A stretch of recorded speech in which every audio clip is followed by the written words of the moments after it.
जय हिंद दोस्तों, welcome back to my YouTube channel. तो कैसे हैं आप लोग? आशा करता हूँ अच्छे होंगे।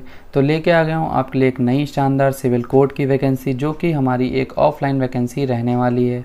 और इसके साथ साथ इसमें एक अच्छी सैलरी और कई पद देखने को मिल जाते हैं।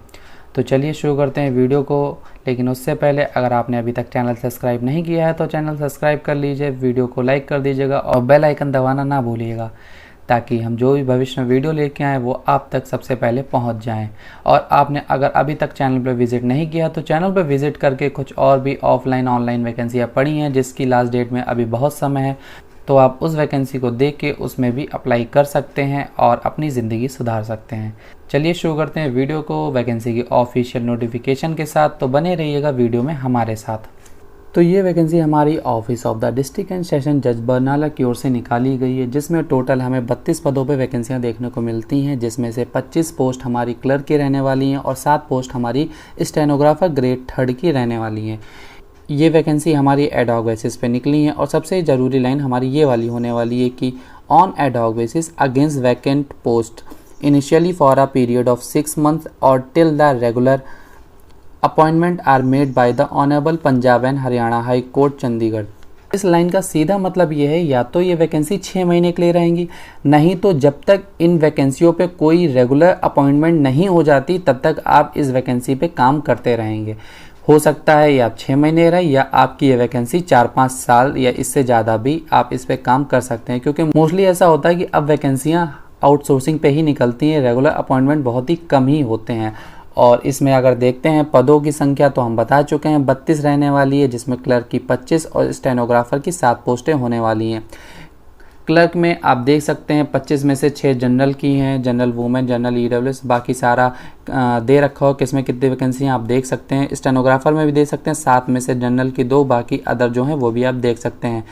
पे दे सकते हैं, पे सबसे ज़रूरी है। पे हमारा 29,200 का रहने वाला है। आपको 29,200 रुपये इन हैंड फिक्स सैलरी मिलने वाली है। और इसके साथ साथ आपकी थोड़ा बहुत बाहर से भी कमाई हो जाती है, जो कि सिविल कोड में रहती है। आप जानते ही हैं स्टेनोग्राफर और क्लर्क के हाथ में ही सब कुछ रहता है। क्वालिफ़िकेशन की अगर बात करते हैं, क्वालिफ़िकेशन में हमारे पास सिर्फ बैचलर डिग्री होनी चाहिए। आपके पास किसी भी स्ट्रीम में डिग्री हो मायने नहीं रखता है, बस बैचलर डिग्री होनी चाहिए। और इसके साथ सबसे ज़रूरी है कि आपके पास हाई स्कूल में पंजाबी सब्जेक्ट होना चाहिए। यहाँ पे लिखा हुआ है and has pass matriculation examination with Punjabi as one of the subject and having proficiency in the computer. आपको कंप्यूटर की जानकारी भी होनी चाहिए, क्योंकि क्लर्क की वैकेंसी है तो उसमें कंप्यूटर की तो नीड पड़ती है, तो क्लर्क की वैकेंसी में आपको कंप्यूटर की जानकारी तो होनी ही चाहिए। इसके साथ साथ और जानकारी लेते हैं तो हमारी एज की बात आ जाती है। तो एज हमारी age of candidate age on 1/9/2025 को, यानी 1 सितंबर 2025 को आपने 18 साल पूरे कर लिए हों और 37 साल से ज़्यादा आपकी जनरल कैटेगरी में एज नहीं होनी चाहिए। और जो हमारी एज में छूट मिलेगी वो हमारी पंजाब हाई कोर्ट की ओर से जो रूल बनाए गए होंगे उसके हिसाब से मिलेगी, यानी कि यहाँ पे जो पंजाब स्टेट के लोग होंगे उनको ही एज में छूट मिलेगी और उनको ही अदर कैटेगरी के जो रिजर्वेशन होते हैं उनका फ़ायदा देखने को मिलेगा। For the post of clerk, यानी कि यहाँ पे क्लर्क की पोस्ट के लिए बता रखा है कि यहाँ पे एक एग्ज़ाम होगा जिसमें इंग्लिश और जनरल नॉलेज के क्वेश्चन पूछे जाएंगे। यहाँ पे लिखा हुआ है इंग्लिश कंपोजिशन के 50 और जनरल नॉलेज के 50 क्वेश्चन पूछे जाएंगे, जिसमें आपके क्वालिफाइंग मार्क्स दोनों में 33% आपके नंबर आने ही चाहिए।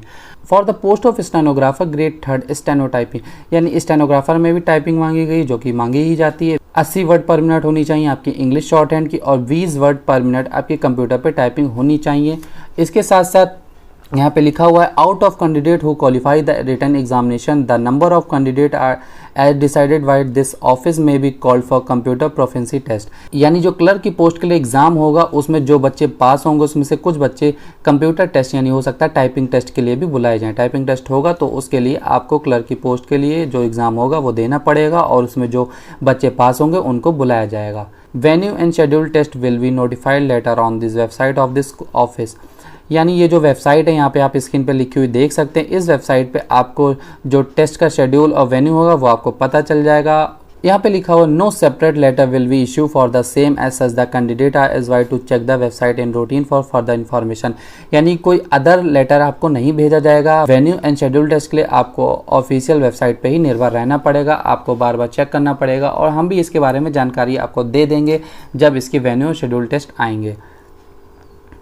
यहाँ पे लिखा हुआ the number of above said post में इंक्रीज और decrease due to administrative agencies, मतलब जो वैकेंसियाँ हैं वो बढ़ भी सकती हैं घट भी सकती हैं। घटती तो बहुत कम ही है, बढ़ ही सकती हैं, मोस्टली हो सकता है इसमें वैकेंसियाँ बढ़ भी जाएँ।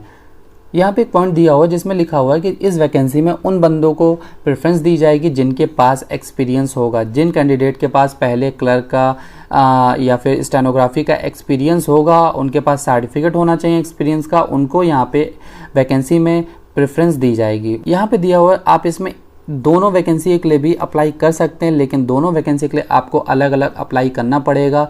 इन case of candidate is to apply for more than one post, he shall will apply to submit separate application to each of the post completing all the requirement.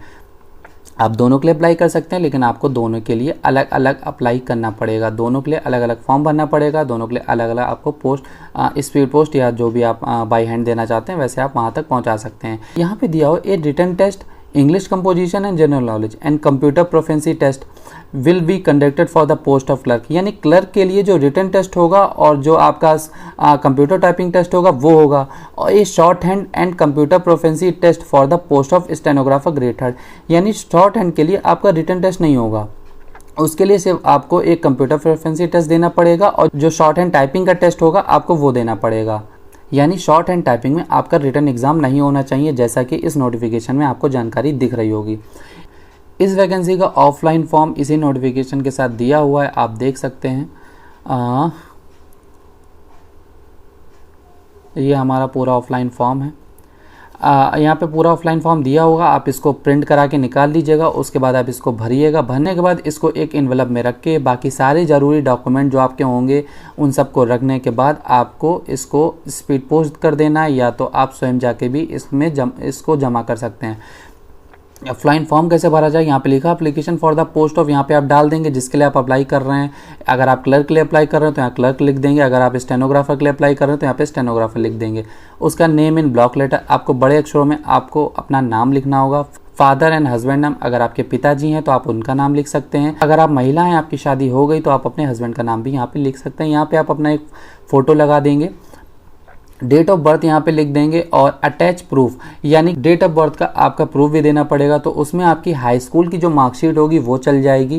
Category attach proof of reserve category, यहाँ पे आप category डाल देंगे, general, OBC, SC, ST, जिस category से हो, और आपको उसी का कास्ट सर्टिफिकेट भी लगाना होगा। नेशनलिटी आप यहाँ पे लिख देंगे इंडियन। कम्युनिकेशन एड्रेस यहाँ पे लिख देंगे, जो आपका एड्रेस होगा वो डाल देंगे। कॉन्टैक्ट नंबर यहाँ डाल देंगे, ईमेल एड्रेस डाल देंगे। Whether pass matriculation examination with Punjabi as one of the subject, यहाँ पे बताएंगे आपके पास मेट्रिकुलेशन में पंजाबी है या नहीं है। अगर आपके पास होगी तभी आप इसमें अप्लाई कर सकते हैं, वरना आप अप्लाई नहीं कर सकते हैं। यहाँ पे आप ग्रेजुएशन की डिटेल दे देंगे, अगर आपके पास पोस्ट ग्रेजुएशन है तो आप उसकी डिटेल दे सकते हैं। अगर आपके पास कोई एक्सपीरियंस है तो आप उसकी जानकारी यहाँ पे दे सकते हैं, और आपको एक्सपीरियंस का सर्टिफिकेट भी लगाना होगा। लेकिन अगर आपके पास एक्सपीरियंस जुडिशियल डिपार्टमेंट में है तभी वो यहाँ पे शायद मान्य होगा, क्योंकि यहाँ पे लिखा है experience of judicial department, attach experience certificate of judicial department. Declaration यहाँ पे भर देंगे, प्लेस, डेट, और यहाँ पे आप अपने सिग्नेचर कर देंगे। आपका पूरा फॉर्म यहाँ पे ये भर जाएगा। फॉर्म भरने के साथ साथ आपको फॉर्म के साथ कुछ डॉक्यूमेंट भी चाहिए होंगे इस वैकेंसी के लिए। तो डॉक्यूमेंट कौन कौन से, उनकी जानकारी यहाँ पे दी हुई है। प्रूफ ऑफ क्वालिफिकेशन, यानी आपकी हाई स्कूल, इंटर, ग्रेजुएशन की जितनी मार्कशीट हैं उनकी कॉपी को सेल्फ अटेस्ट करके आपको इसमें फॉर्म के साथ भेजनी होगी। साथ साथ date of birth proof, date of birth के लिए आप हाई स्कूल की मार्कशीट लगा सकते हैं। कैटेगरी सर्टिफिकेट, यानी आपका जो स्टेट कास्ट सर्टिफिकेट होगा वो, उसके साथ साथ आपकी 2 पासपोर्ट साइज़ फ़ोटोग्राफ, 2 आपको फ़ोटोग्राफ रखनी होंगी, एक आपकी फॉर्म में लगेगी, 2 आप अलग से रख दीजिएगा। और आपको इतना सारा करने के बाद सारी आपकी जो फ़ोटोकॉपीज़ होंगी उनको आप सेल्फ अटेस्ट कर देना। सेल्फ अटेस्ट करने का मतलब है आप उसमें सिग्नेचर कर दीजिएगा, और जिस डेट में आप अप्लाई कर रहे हैं वो डेट डाल दीजिएगा। सभी कॉपीज़ को आपको इन्वेलप में रख देना है। इन्वेलप में रखने के बाद आपको इन्वेलप के टॉप पे डालना होगा application for the post of, जिसके लिए भी आप क्लर्क या स्टेनोग्राफर जिसके लिए अप्लाई कर रहे हो आप वो डाल देंगे। उसके बाद एड्रेस आपका हम दिखा चुके हैं, यहाँ पे एड्रेस लिखा हुआ है, और आपको उसके बाद वो इन्वेलप रजिस्टर्ड पोस्ट कर देना, या बाई हैंड भी आप 25/9/2025 से पहले, शाम के 5 बजे से पहले आप उसको बाई हैंड भी जमा करवा सकते हैं। इतना आपके करने के बाद आपका फॉर्म अप्लाई हो जाएगा। फॉर्म अप्लाई करने के बाद आप ये जो वेबसाइट दिख रही है इस पर आप चेक करते रहिएगा, यहीं पे आपको वेन्यू, शेड्यूल, सारी जानकारी यहीं पे आपको मिल जाएगी। इसके साथ साथ हम भी इस वैकेंसी की जानकारी आपके लिए लेते आते रहेंगे। इसमें ऑल इंडिया कैंडिडेट अप्लाई कर सकते हैं, लेकिन कंडीशन बस वही है कि आपके पास हाई स्कूल में मेट्रिकुलेशन में पंजाबी सब्जेक्ट होना चाहिए। चलिए, अगर आपको अभी भी कोई इस वैकेंसी के बारे में डाउट है तो आप कमेंट करके पूछ सकते हैं। और वीडियो अच्छी लगी तो वीडियो को लाइक करिएगा, अपने दोस्तों के साथ इस वीडियो को शेयर करना ना भूलिएगा ताकि वो भी इस वैकेंसी में अप्लाई कर सकें। चलिए जल्दी से मिलते हैं एक नई वीडियो में एक नई वैकेंसी के साथ। तब तक tata, goodbye, take care, जय हिंद।